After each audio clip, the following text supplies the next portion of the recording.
어제 10장에서 주의 말씀을 지켜야 하는 적극적인 이유를 살펴보았습니다. 내가 오늘 내 행복을 위하여 내게 명하는 여호와의 명령과 규례를 지킬지니라. 인간의 행복 조건이 바로 율법 안에 있다는 것을 말씀하시는 것입니다. 10장 후반부를 보면 우리에게만 약속을 지키라고 하시는 것이 아니라 그분이 아브라함과 하신 약속을 먼저 지키셨다는 사실을 우리에게 알려주고 있습니다. 그래서 11장은 이렇게 시작합니다. 그런즉 내 하나님 여호와를 사랑하여 그가 주신 책무와 법도와 규례와 명령을 항상 지키라. 먼저 하나님이 약속 지켰잖아요. 먼저 하나님이 사랑하셨잖아요. 그런즉 너희도 지키라 라고 말하는 것입니다. 하나님의 명령을 지키기 위해 기억해야 할 것은 두 가지 심판 사례를 이후에 말하고 있습니다. 1절부터 7절에 말하고 있거든요. 첫 번째는 애굽의 심판을 기억하라고 말합니다. 근데 애굽의 심판은 이런 성격이 있죠. 애굽은 심판하였지만 하나님의 말씀에 순종하여 유월절 피를 바른 문설주에 바른 이스라엘 백성은 그 심판에서 건짐을 받게 됩니다. 즉 이스라엘의 구원을 이루는 심판의 사건이라고 이해할 수 있습니다. 두 번째 심판은 다단과 아비람의 심판입니다. 이것은 하나님의 뜻을 거부하고 하나님의 지도자에게 대항할 때 바로 곧 하나님께 반역하는 자들을 땅이 입을 열어서 다 삼키는 저주의 심판이죠. 이것은 하나님께 반역한 사람들의 전형을 보여주고 있습니다. 하나님의 말씀에 대한 순종을 이렇게 두 개의 심판, 구원의 심판과 죽음의 심판으로 경고하면서 너희들은 이 말씀에 순종해야 된다라는 것을 강조하여 말하고 있습니다. 사실 이 두 가지 심판이 지금 우리에게 실질적으로 하나님 말씀 지켜야 되겠구나 라는 동기부여가 돼야 됩니다. 오늘 아침에 자세하게 그 내용을 설명할 수 없지만 그렇게 이해하면 되겠습니다. 하나는 심판 중에 말씀에 순종함으로 구원을 받은 심판과 하나는 말씀에 거역해 땅에 삼키는 심판을 통해 우리에게 말씀에 순종하도록 동기부여를 하고 있는 것입니다. 이제 8절부터는 가나안 땅에 대한 설명이 우리에게 주어지고 있습니다. 가나안 땅은 젖과 꿀이 흐르는 땅이에요. 비가 오면 그런데 그 땅은 비가 내리면 비를 바로 흡수해버리는 천수답이에요. 사실 쌀농사를 짓는 우리의 눈에는 물을 방방하게 이렇게 댈 수 있는 그런 땅이 비옥한 땅이라고 말하고 천수답은 그렇게 좋은 땅이라고 여기지 않습니다. 그러나 12절이 바로 우리가 성경이 말하는 젖과 꿀이 흐르는 땅이라는 의미를 보여주는 의미가 12절의 내용이에요. 내 하나님 여호와께서 돌보아 주시는 땅이라 연초부터 연말까지 내 하나님 여호와의 눈이 항상 그 위에 있느니라. 처음부터 끝까지 하나님의 눈이 머물러 있는 땅, 하나님이 돌보시는 땅이 좋은 땅이라는 거예요. 그래서 우리 눈에도 우리의 인생에 사실 천수답 인생이잖아요. 그리고 그리스도인의 삶이 세상 사람과 비교했을 때 방방하게 뭔가를 저장해 놓고 통장 안에 잔고가 많이 있고 그리고 정말 10년치를 먹을 수 있는 재산이 집에 있는 것, 그것이 우리 눈에는 복받은 인생이다, 그리고 그것이 비옥하고 하나님께 은혜 받는 것이라고 생각할지 모르지만 그것이 성경이 말하는 복된 삶이 아니라는 걸 보여줘요. 가나안 땅의 특징이 분명히 말하고 있는 거예요. 매일매일 하나님의 보호하심과 돌보심이 있는 인생이 복된 삶이라는 걸 우리에게 알려주는 것입니다. 하나님의 말씀에 순종과 불순종으로 그 땅의 흉년과 풍년이 결정이 나요. 구약 성경에서 가뭄이 상징하는 건 항상 하나님의 심판입니다. 그런 의미에서 하나님의 돌보심을 믿지 못하면 흉년이 오는 것이고 하나님의 돌보심을 믿으면 그 가운데 풍년이 오는 것입니다. 모든 게 하나님의 말씀을 통해서 또한 하나님을 섬기는 것에 달린 인생, 달린 장소, 그게 젖과 꿀이 흐르는 땅이라고 성경은 말하고 있는 것입니다. 그래서 11장의 매 문단의 첫 절이 어떻게 시작하냐면 하나님의 말씀에 순종하라 라고 시작해요. 1절, 8절, 13절, 18절, 27절. 하나님의 말씀에 대한 순종이 인생의 성패를 결정한다는 거예요. 천수답 인생에게는 어쩔 수가 없어요. 결국 우리의 신앙이 매일마다 천수답의 인생이거든요. 매일매일 순간 은혜로 사는 거예요. 어제의 은혜로 오늘 안 살아요. 오늘의 은혜로 오늘을 사는 거예요. 오늘 이 순간의 은혜로 오늘을 이 순간을 사는 것이 그리스도인의 삶인 줄 믿습니다. 그래서 우리에게 복된 삶이 되는 거예요. 그것을 기억하며 나아가십시다. 신명기를 이제 크게 나누면 우리가 살핀 1장부터 11장까지 그 내용이 사실 율법의 취지입니다. 언약의 취지를 설명해요. 근데 그 취지는 너희의 행복을 위한 것이다 라고 우리는 배웠습니다. 그것을 반복적으로 11장까지 설명하고 있는 거예요. 근데 이제부터 12장부터 26장까지는 거의 10계명의 순서를 따라서 이제 율법의 구체적인 내용들, 적용들을 우리에게 말해주고 있습니다. 이런 것이 성경을 이해하는데 굉장히 중요합니다. 언약의 취지를 알지 못하고 그 언약의 세부사항을 지키는 것은 그렇게 너희에게 유익하지 않다는 거예요.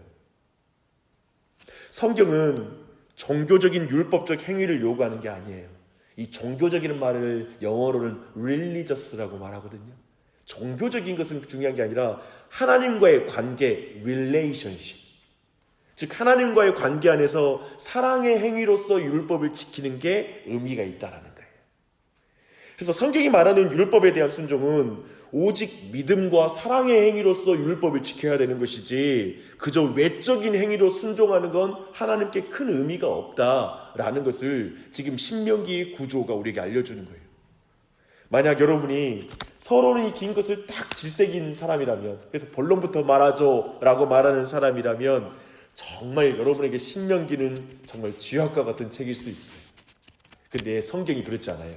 성경은 서론이 긴 거예요. 그리고 그 취지를 더 분명하게 하고 그 자세한 내용을 이후에 말해주는 거예요. 그리고 로마서의 구조를 보세요. 복음이 뭔지를, 그 취지를 정확하게 알려줘요. 그리고 나서 복음에 따른 삶을 나중에 말해요. 그래서 어떻게 살지 빨리 알려주세요 라고 말하는 사람들은 앞에서 지칠 거예요. 근데 성경은 그렇게 알려주는 거예요. 이런 건 굉장히 중요해요, 신앙에서. 이런 구조를 이해하고 또 오늘 내용을 보십시다. 이제 12장은 하나님을 어떻게 예배하는지를 먼저 다루고 있어요. 제1계명을 자세하게 설명하는 것입니다. 예배는 이스라엘의 삶에서 가장 우선순위라는 거예요. 가장 먼저 위치하다는 걸 우리에게 알려주고 있습니다. 예배에 대한 규정에서 먼저 이스라엘이 가나안에 정복한 후에 우상의 처소를 파괴해야 한다는 걸 먼저 알려주고 있어요. 왜 우상과 우상의 장소를 먼저 파괴하라는 걸 알려주는 것일까요? 여호와 외에 다른 신들을 두지 말라라고 말하고 있죠. 그렇죠? 이 첫 번째 명령 때문에 그렇습니다. 이 말씀은 사실 여호와 옆에 다른 신을 두지 말라는 의미이기도 합니다. 이것은 분명한 영적 원리를 우리에게 말하고 있거든요. 우리 안에 우상, 그리고 우리 안에 하나님처럼 높아진 것을 치우지 않으면 우리 안에 있는 그 우상이 하나님을 우리 안에서 밀어낸다는 거예요. 그래서 먼저 우리 안에 있는 우상을 치워야 돼요. 그래야지 참된 예배가 가능한 거예요. 그리고 우상과 우상의 장소를 파괴하는 것은 곧 내가 원하는 예배의 대상, 그리고 내가 원하는 시간과 장소에서 예배하겠다, 내 편의에 맞춰서 예배하겠다라는 그 인간 중심적인 예배관을 치워버리고 그것을 없애라 라는 명령인 것입니다. 대신 하나님이 정한 예배와 장소가 있다는 걸 말하고 있습니다. 여호와께서 정하신 장소에서만 예배해야 한다는 걸 계속 강조해요. 5절, 11절, 14절, 18절, 21절. 너무 많죠? 8절부터 14절까지만 해서도 거듭해서 강조하는 것은 하나님이 정하신 한 장소에서만 예배해야 한다는 걸 굉장히 강조하는 거예요. 우리는 이것이 이후에 결국 예루살렘이라는 장소가로 결정되는 걸 보게 됩니다. 그 의미는 무엇입니까? 철저하게 하나님께 순종함으로 예배하라는 거예요. 자기 편의 중심의 예배를 드리지 말라는 거예요. 하나님 말씀대로 순종하는 예배가 중요하다는 걸 우리에게 알려줍니다. 12장은 사실 여러 가지 예배에 대한 교훈을 우리에게 주고 있어요. 이제 여러 장소에서 흩어져 살게 된 이스라엘 백성을 하나로 묶어주는 것은 예배라는 거예요. 우리의 가정도 예배가 하나로 묶어져요. 교회도 예배가 하나로 묶어져요. 어떻게 그 다양한 사람, 일주일 내내 다르게 사는 사람을 하나로 묶습니까? 오직 예배가 하나로 묶어집니다. 예배가 무너지면 삶이 다 무너져요. 그리고 예배에 관해 우리가 기억할 것은 모든 자기중심적 예배관을 깨뜨려야 된다는 걸 12장은 강조해서 말하고 있습니다. 예배의 시간과 장소에 대한 자기 편의 중심의 예배관을 깨뜨리셔야 돼요. 예배 시간 내 마음대로 조정하는 거, 이 정도는 이렇게 지켜도 돼. 느슨하게 예배의 시간을 생각하는 것, 그 모든 것 또한도 우리 안에 정말 잘 돌아보아서 틀린 것들을 고쳐야 될 것입니다. 성경적 예배관을 우리 안에 정립해야 됩니다. 생각해보면 주일날 모여서 예배드리는 게 얼마나 현대인의 심성이 맞지 않아요. 뭐 하나님 예배하는데 장소가 중요해. 뭐 예배하는데 굳이 공동체가 모여서 예배해야 돼. 왜 주일날 딱 시간을 정해? 이런 것도 다 우리의 심성이 안 맞아요. 그냥 여기서 지금 내가 원하면 드릴 수 있는 게 예배지 라고 우리는 생각할지 몰라요. 그런데 기억할 건 우리는 하나님께서 명하신 방법에 따라 하나님을 예배하는 것입니다. 그런 은혜가 있길 바랍니다.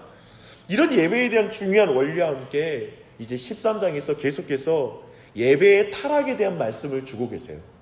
13장의 교훈은 뭐냐면 이스라엘을 우상 숭배를 인도하는 세 가지 경우, 세 가지 루트를 우리에게 알려줘요. 그 첫 번째 루트가 뭐냐면 선지자를 자처하는 사람들의 유혹이에요. 1절부터 5절에서 말하고 있죠. 그들은 이적과 기사를 행하는 선지자여 꿈꾸는 사람들이에요. 은사자들이에요. 근데 그들은 무능하지 않아요. 정말 그들은 기적을 행해요. 또 그들이 예언한 대로 이루어지는 거예요.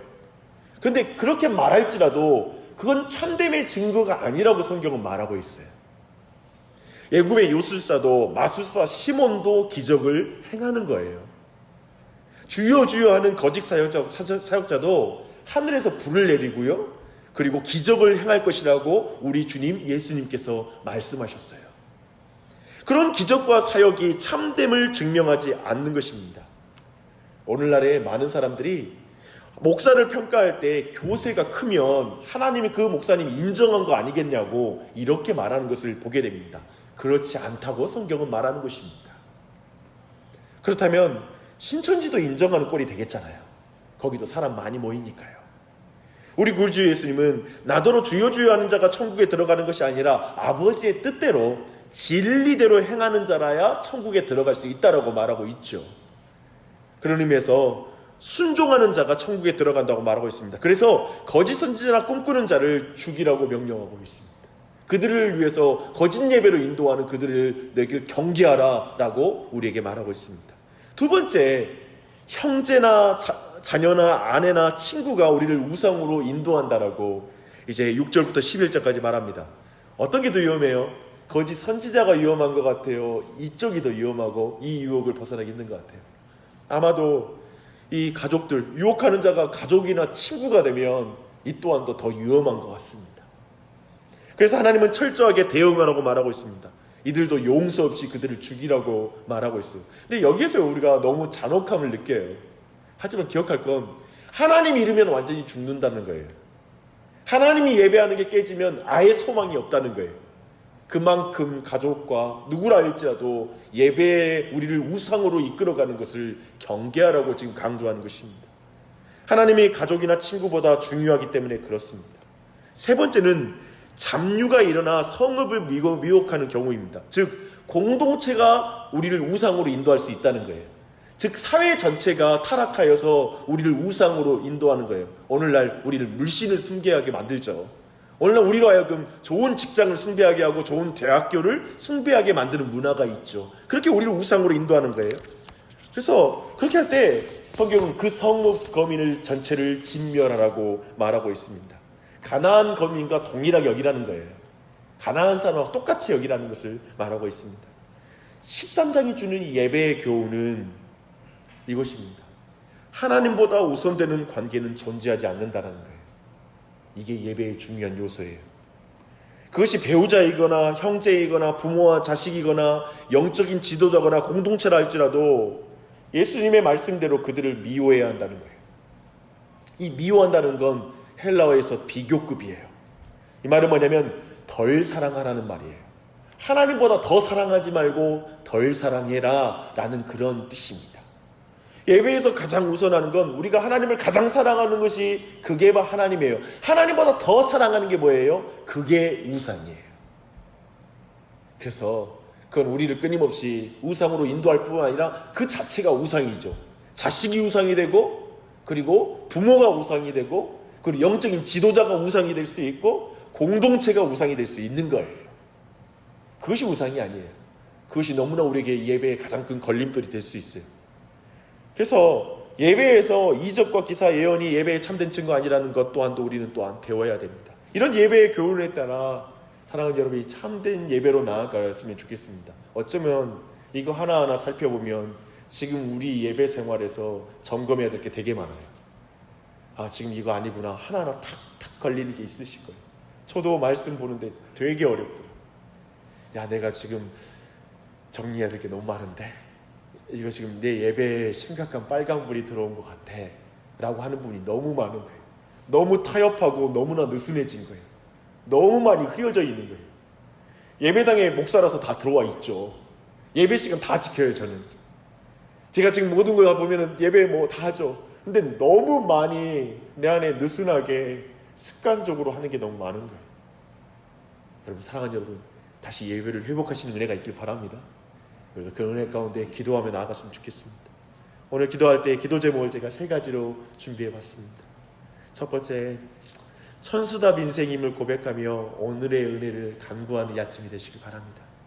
이른 비와 늦은 비가 필요한 인생임을 고백하고 매일마다 주님 바라보고 사랑함으로 나아갈 수 있도록 오늘의 은혜를 간구하며 나아가십시오. 우리 가정에게, 교회에게 오늘의 은혜를 부어달라고 간구하십시다. 두 번째, 예배가 무너진 가정 구성원이 있습니까? 그리고 자신의 모습이 있습니까? 또 교회를 위해 기도해 주십시오. 예배를 통해 다시 하나됨을 회복할 수 있도록, 다시 무너진 재단이 다시 쌓을 수 있도록, 모든 자기중심의 예배 편의주의를 깨뜨릴 수 있도록, 그래서 순종의 예배를 드릴 수 있도록 기도하십시다. 그리고 마지막 3번째는 하나님보다 중요해진 관계를 내려놓고 하나님을 가장 사랑함으로 참된 예배자가 될 수 있도록 간구하십시다. 과감하게 다른 사랑을 좀 잘라내시게. 내가 하나님보다 더 사랑하는 게 있으면 그거 잘라내야 됩니다. 질서가 잡혀야 돼요. 그런 가운데 참된 예배가 회복되는 우리 가정이 되도록, 그리고 교회가 되도록 기도하는 아침이 되시길 바랍니다. 기도하겠습니다.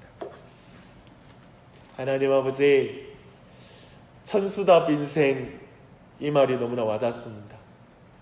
우리에게 적과 꿀이 흐르는 땅은 수억 원이 찍힌 통장일 수 있고 모든 사람들이 인정한 높은 지위일 수 있습니다. 그러나 하나님, 그게 적과 꿀이 흐르는 땅, 적과 꿀이 흐르는 삶이 아니라 하나님이 시작부터 끝까지 돌보시는 삶, 굽어 살피시는 삶, 끝까지 하나님이 돌보시는 인생과 삶이 복된 삶인 줄 믿습니다. 사람들은 그런 삶을 불안하다고 말합니다. 매일 은혜를 구하는 삶을, 매일의 양식을 구하는 삶을 사람들은 가난한 삶이라고 말합니다. 그것은 하나님을 믿지 못하기 때문에 하는 말입니다. 주님, 우리가 매일매일 하나님의 은혜를 구하며 나아가게 해 주시옵소서. 어제 쌓은 은혜로 사는 게 아니니 오늘의 은혜를 간구하오니 오늘의 은혜를 우리의 자녀들에게, 우리 가정에, 그리고 온 교회에 베풀어 주시옵소서. 주님, 또한 간구합니다. 온 가정마다, 특별히 이 교회 가운데 예배가 무너진 부분이 있다면, 예배가 무너진 가정이 있다면, 그런 삶이 있다면 다시 예배를 회복시켜 주시옵소서. 하나님보다 더 사랑하는 것이 있다면 그 사랑하는 우상을 깨뜨리게 하여 주시옵소서. 잘라내게 하여 주시옵소서. 예배의 편의주의 가운데 나 편하고 내 시간, 너무나 모든 게 내 기준이 되어서 순종의 예배가 아니라 그저 내가 선택하고 내 마음대로, 내 편의대로 하는 예배에 느슨한 마음이 있다면 그런 모든 마음들을 깨뜨려 주시고 교정시켜 주시고 바로잡아 주시는 은혜가 온 교회에 있게 하여 주시옵소서. 내 자신에게 있게 하여 주시옵소서. 특별히 이 아침에 기도하러 나온 지체들에게 예배의 회복이 있길 기도합니다. 예배의 변화가 있길 원합니다. 다시 한번 주님께 온전한 예배자로 거듭나고 설 수 있도록 성령 하나님을 통하여 이 아침에도 도와주시옵소서. 기도할 때 자신을 깊이 돌아보며 기도할 수 있도록 성령님께서 도와주시고, 말할 수 없는 탄식으로 기도하시는 성령님을 의지해 기도할 수 있도록 오늘 이 아침에 기도자들에게 은혜 베풀어 주시고 오늘의 천수답의 은혜를 베풀어 주시옵소서. 이른 비와 늦은 비로 역사하여 주시옵소서. 성령님을 부어 주시옵소서. 성령님으로 충만하게 하여 주시옵소서. 이 한날도 주님의 은혜를 간구하며 감사하며 예수님의 이름 받들어 기도합니다. 아멘.